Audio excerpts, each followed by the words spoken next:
Hello good evening students. आज की हम वीडियो में बात करेंगे लेजिट बॉरफुकन। अब सबसे इम्पोर्टेंट चीज़ जो है वो लेजिट बॉरफुकन है कौन। उससे पहले हम ये समझते हैं कि आप में से जो एनडीए एस्पिरेंट्स हैं या डिफेंस एस्पिरेंट्स हैं उन सब ने एक मेडल देखा होगा।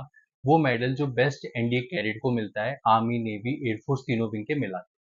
तो उसमें उस मेडल में आपने एक इमेज देखी होगी। वो जो इमेज है वो लैटिन बॉरफुकन की होती है। अगर आपने नहीं देखा तो वो आपको यहाँ पे स्क्रीन पे दिख जाएगी। अब देखो ये जो अवार्ड है ये मिलता किसे है? ये अवार्ड मिलता है बेस्ट कैडेट को। अब ये जो अवार्ड है ये हमारे पास शुरू हुआ था 1999। तो आज की हम वीडियो में बात करेंगे कि इसी पर्सन की इमेज क्यों बनी हुई है और ये इमेज चेंज क्यों नहीं होती, और कॉन्टिन्यूसली इसी इमेज के बारे में स्टोरी जानते हैं। तो देखो, जो लेजिट बॉरफुकन है, ये जो अवार्ड है ये 1999 में स्टार्ट हुआ था। ये बेस्ट एनडीए कैडेट को मिलता है। अब इसके पीछे था क्या कि हमारे पास लेट 16 सेंचुरी और अर्ली 17 सेंचुरी में औरंगजेब जो है वो इंडिया में पूरी की पूरी टेरिटरी को ऑक्यूपाई करना चाहता था। तो उसने हमारे पास जो नॉर्दर्न रीजन था उसके ऊपर उसने पूरा का पूरा एरिया ऑक्यूपाई कर लिया था। अब उसका जो सारा फोकस था वो कहाँ पे था? अहोम किंगडम पे था। अहोम किंगडम कहाँ पे है? हमारे पास north eastern part of India पे। तो उसने क्या करा, धीरे धीरे करके उसने उस साइड को उधर को जाना शुरू कर दिया। अब अहोम किंगडम के बारे में जानना है तो जो सेवन सिस्टर वाला पार्ट है उसको बोलते हैं अहोम किंगडम।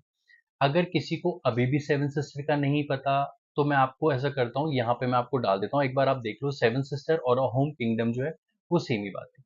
तो अब औरंगजेब का सारा ध्यान जो था वो अहोम किंगडम की तरफ था। वो अपनी टेरिटरी को धीरे धीरे करके अहोम किंगडम की तरफ ले जा रहा था। तो जब ले जा रहा था वहां पे सबसे पहला जो उसने एरिया ऑक्यूपाई करा वो उसने असम ऑक्यूपाई करा। और धीरे धीरे करके उसने वहां के जितने भी रूलर्स थे उन सबको हरा दिया। तो औरंगजेब ने जो वहां पे पूरा का पूरा एरिया ऑक्यूपाई कर लिया। अब कोई भी जो बंदा था वो औरंगजेब को हरा नहीं पा रहा था। तो अहोम किंगडम का ये कमांडर था लेजिट। इन्होंने क्या बनाया, ये बहुत बड़ा वॉरियर था। इसने एक प्लान बनाया कि हम इनको खुले एरिया में तो हरा नहीं सकते, तो हम इनको क्या करते हैं, जो हमारे पास हिल एरिया है हम इनको उस साइड लेके आते हैं, सो दैट जो इनके हाथी घोड़े हैं उसकी वजह से इनकी पावर जो है वो क्या हो जाए, वीक हो जाए। तो धीरे धीरे करके इन्होंने उस साइड को लेके आए। तो जब ये उस साइड पे उनको लेके आए तो इन्होंने उनको हराया। एक बार नहीं हराया, दो बार नहीं हराया, तीन बार नहीं हराया, इन्होंने इनको टोटल 17 टाइम्स डिफीट करा। तो जब इन्होंने 17 टाइम्स डिफीट करा तो जो हमारे पास औरंगजेब था वो नॉर्थ ईस्टर्न पार्ट को छोड़ के वापस अपने नॉर्दर्न पार्ट को शिफ्ट हो गया था। इसी ब्रेवरी को देख के जो हमारे पास सेवन सिस्टर वाला पार्ट है वहां पे इनके डे को सेलिब्रेट करा जाता है, इनके ब्रेवरी को देखते हुए। तो जो 24 नवंबर का डे है वो सेवन सिस्टर में उस दिन छुट्टी बनाई जाती है।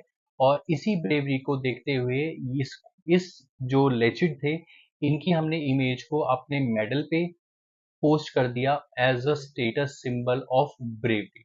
तभी ये हम बेस्ट एनडीए कैडेट को प्रोवाइड करवाते। Thank you.